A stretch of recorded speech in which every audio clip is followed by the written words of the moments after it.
ಓಂ ಶ್ರೀ ಸಾಯಿರಾಮ್. ರಾಮಕಥಾ ರಸವಾಹಿನಿ ಅಧ್ಯಾಯ 1.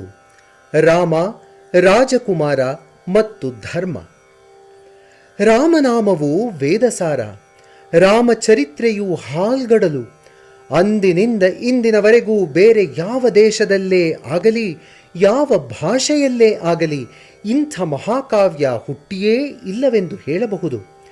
ಎಲ್ಲ ದೇಶಗಳ ಭಾಷೆಗಳ ಕಾವ್ಯವು ಭಾರತೀಯರ ಅಂತರ್ವಾಹಿನಿಯಂತೆ ಆಧಾರವಾಗಿ ನಿಂತಿರುವ ಈ ಪ್ರಧಾನ ಕಾವ್ಯವು ಭಾರತೀಯರ ಭಾಗ್ಯವೋ ಎನ್ನುವಂತಿದೆ.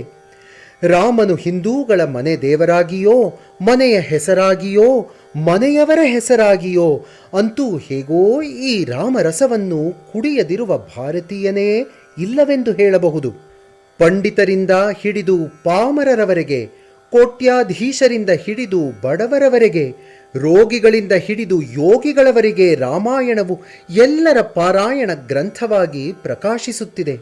ಸಮಸ್ತ ದೋಷಗಳನ್ನು ಪರಿಹರಿಸಿ ಪಾಪಗಳನ್ನು ನಾಶ ಮಾಡಿ ತನ್ನ ಸ್ವರೂಪವನ್ನು ಸಾಕಾರವಾಗಿ ತೋರಿಸುವಂತಹ ಸುಂದರ ನಾಮ ಈ ರಾಮನಾಮ. ಸಮಸ್ತ ಜಲವೂ ಸಾಗರದಿಂದಲೇ ಹುಟ್ಟುವಂತೆ ಸಮಸ್ತ ಜೀವಿಗಳು ರಾಮನಿಂದಲೇ ಹುಟ್ಟುತ್ತವೆ.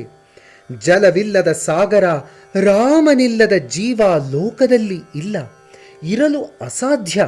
ಸಾಗರಕ್ಕೂ ಸರ್ವೇಶ್ವರನಿಗೂ ಸನ್ನಿಹಿತ ಸಂಬಂಧವುಂಟು. ಸಾಗರವೇ ಸರ್ವೇಶ್ವರನಿಗೆ ನಿವಾಸ.